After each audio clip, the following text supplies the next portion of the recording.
Zero tails. You know, in the Naruto world, if something has a tail, big teeth, or glows when it's angry, chances are it's trouble. But Zero Tails is a whole different brand of nightmare. This thing made its grand appearance in Naruto Shippuden, Bonds, and I swear, it's like someone looked at a leech, slapped a weird mask on it, and said, yeah, that's terrifying enough. Sealed inside Amaru, a young girl from a tiny, forgotten country, Zero Tails didn't need the fame of a tailed beast to flex its power. It may not come from the 10 tails, but when both Naruto and Sasuke are sweating bullets, you know we're dealing with something beyond your average Saturday night villain. The real danger? Those freakishly long tentacles. They lash out like living whips, wrapping around targets and sucking chakra faster than a vacuum cleaner on steroids. One wrong move and you're drained dry before you can blink. And here's the kicker. Even decapitation isn't a problem. You chop its head off, it just grows back like nothing happened. This regeneration makes it practically immortal in combat. When it absorbs enough dark chakra, Zero Tails mutates into a massive towering form. Stronger, meaner, and so durable you might as well be punching a mountain. It's the kind of upgrade that makes you realize why Naruto had to dig deep into Kurama's power just to keep up. During the fight, this thing nearly had Naruto completely drained, if not for quick thinking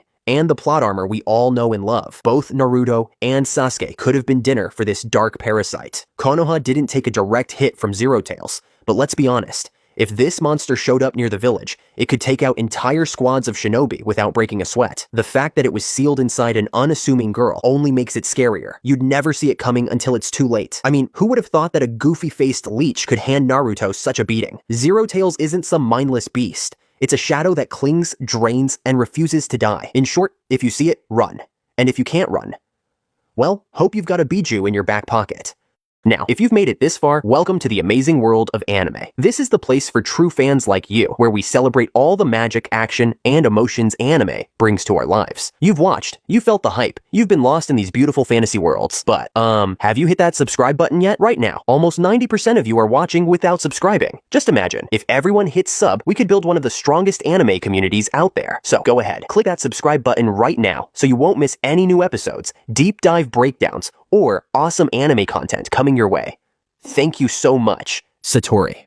If Zero Tails is creepy, Satori is pure nightmare fuel. This thing comes straight from Naruto, Blood Prison, and is born from one of the most dangerous relics in ninja history, the Box of Ultimate Bliss. Sounds nice, right? Wrong. This box isn't granting you a free vacation. Open it, and you're either getting possessed or eaten alive. In Satori's case, it's the former. And trust me, the result is worse than you think. Imagine every ugly monster you've ever seen mashed together into one hulking frame. That's Satori. In terms of size, it's in the same league as a tailed beast, but that's where the comparison ends. Satori has the unnerving ability to read minds, which basically means any plan you come up with is useless before you even move. Try to trick it, forget it. It will know your next step before you do. Its main offense is firing razor-sharp quills that can pierce through almost any defense, walls, armor, even chakra-based barriers. To make matters worse, the Box of Ultimate Bliss grants it near invulnerability. Even Naruto in Sage Mode couldn't scratch it. Now picture this, Satori taking on Naruto, Kakashi, Guy, and a whole squad of high-level shinobi, all at the same time, and still holding its ground. It came dangerously close to helping its master dominate the entire ninja world. At one point, it impaled Naruto right through the stomach. Without protagonist-level luck and the sacrifice of an ally, that would have been the end of our hero right there. And the most frustrating part? Even after all that, Satori wasn't truly killed, just sealed back into the box like some evil to be continued, waiting to happen. Honestly, this thing could give even Madara's Kurama a run for its money. If that box ever ended up in the wrong hands,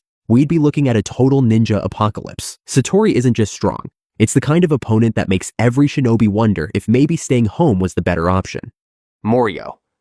If the previous monsters were scary, Morio takes terrifying and cranks it up to 11. This demon isn't even from our world. It's a visitor from another realm, which already screams bad news. Morio made its entrance in Naruto Shippuden, the Lost Tower, and honestly, it felt like the plot itself got darker the moment it showed up. Long before Naruto ever crossed paths with it, Morio was sealed away by a powerful priestess from the land of demons. The seal was no joke. His soul and body were separated, locked away in different locations, just to make sure he never came back. But of course, in the Naruto universe, if there's a seal, someone's going to break it. Enter Yomi, a man with a death wish and questionable life choices. He willingly offered his own body as a temporary vessel to host Morio's soul, planning to reunite it with its original body. Once that connection was made, Morio's power surged to frightening levels. This demon could summon an army of nearly indestructible stone warriors, each one tough enough to overwhelm average shinobi without breaking a sweat. Its shadow-like tentacles moved with lightning speed, striking faster than most ninja could react. On top of that, Morio wielded powerful genjutsu ninjutsu. Not the mild, you see some crows type, but pitch-black darkness that swallows you whole. The Land of Demons priestess even prophesied that Morio had the strength to kill Naruto instantly. And judging by how close it came, she wasn't exaggerating. In battle, Morio nearly ended Naruto in seconds, leaving him no time to even process what happened. Defeating it required the ultimate sacrifice from the priestess, sealing it away once more. The whole encounter was a reminder that sometimes brute force isn't enough. You need sealing techniques and a lot of luck. If that priestess hadn't been there, the entire shinobi world might have been reduced to ashes. Morio isn't just a monster. It's a force of destruction that makes you wonder why anyone thought waking it up was a good idea in the first place. Naruto's probably still grateful he doesn't have to add demon from another dimension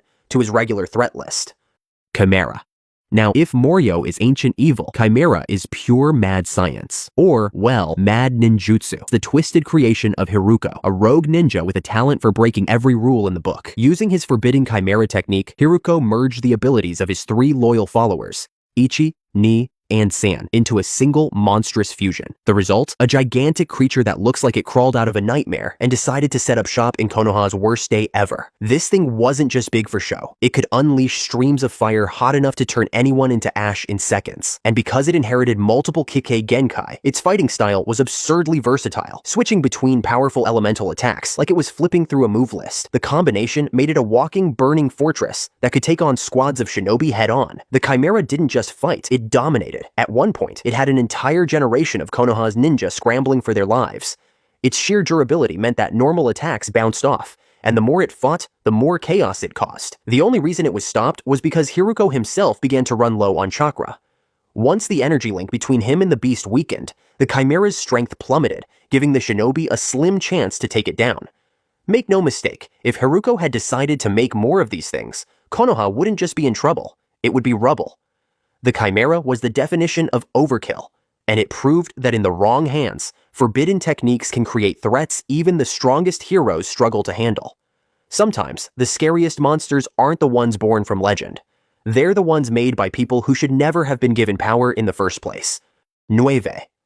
If you thought only experienced shinobi could summon world-ending monsters, meet Sumire, a sweet-looking genin who just so happens to have a direct link to a lightning beast from another dimension. This is Nue, first appearing in Boruto, Naruto Next Generations. At first glance, it looks like some creative fan art, a body like a tiger, the tail of a snake, and a face that says, "I will end you." But make no mistake, Nue is no gimmick. Living in its own pocket dimension, Nue can appear and vanish from our world at will. Its most terrifying trait? The ability to drain chakra, much like Zero Tails, only this time, it doesn't harm its master. That means Sumire can unleash it without worrying about backlash, making them a perfect destructive duo.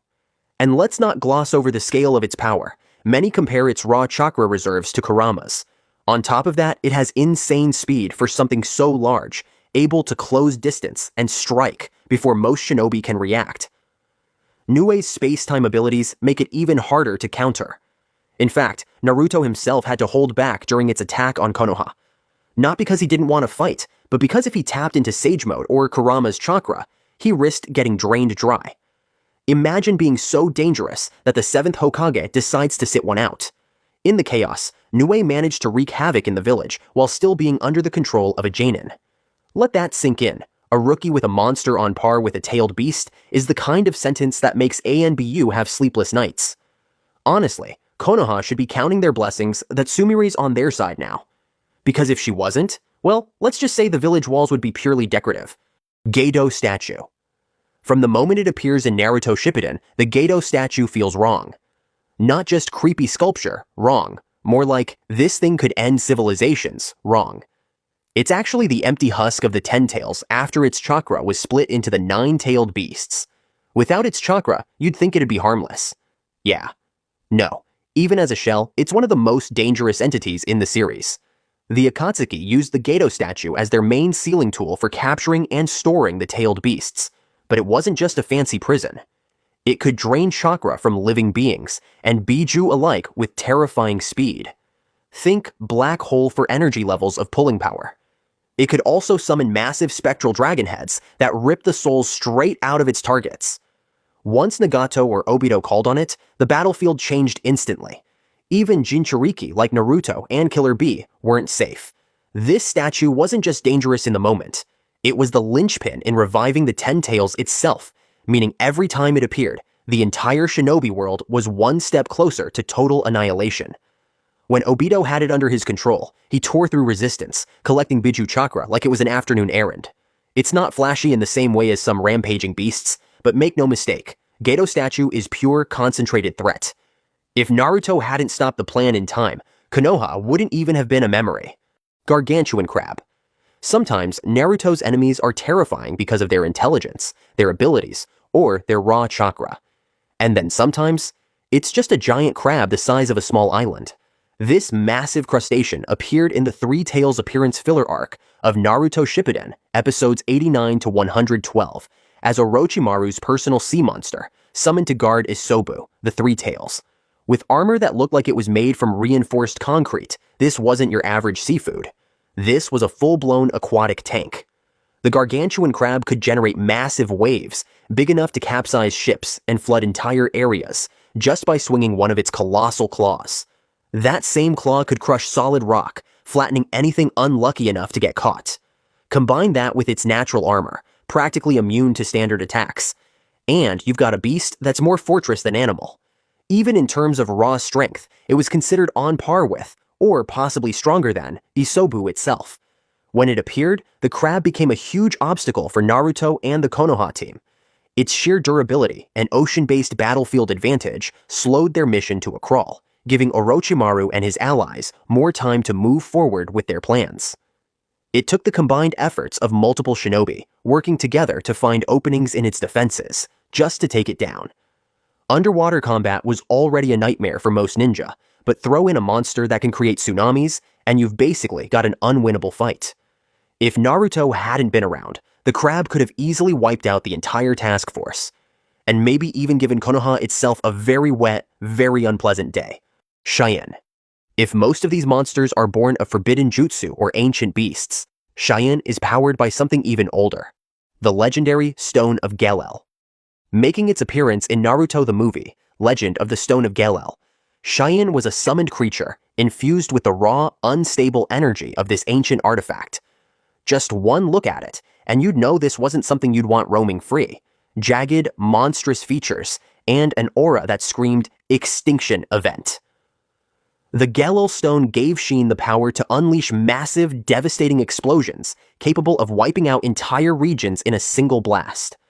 Its energy control wasn't just destructive, it was overwhelming, giving it the strength to outclass most tailed beasts in direct combat. It could shift its form, adapting to the battlefield and unleashing area-wide attacks that left nowhere safe to stand. Even with Naruto, Gaara, and their allies on the field, Sheen proved to be a nearly unstoppable threat. At full strength, it had the potential to cause damage on a continental scale, the kind of monster that could change the map of the shinobi world overnight. The only way to stop it was to cut off its power source entirely, rendering it vulnerable. In the end, it was Temujin's sacrifice that ended the fight, neutralizing the Gelel Stone and stopping Sheen's rampage. Without that intervention, this creature could have erased entire nations. It's a reminder that sometimes the most dangerous power isn't in the beast itself, but in what fuels it. And in Cheyenne's case, that fuel was practically a one-way ticket to the apocalypse. Thank you for watching till the end, and see you in the next video.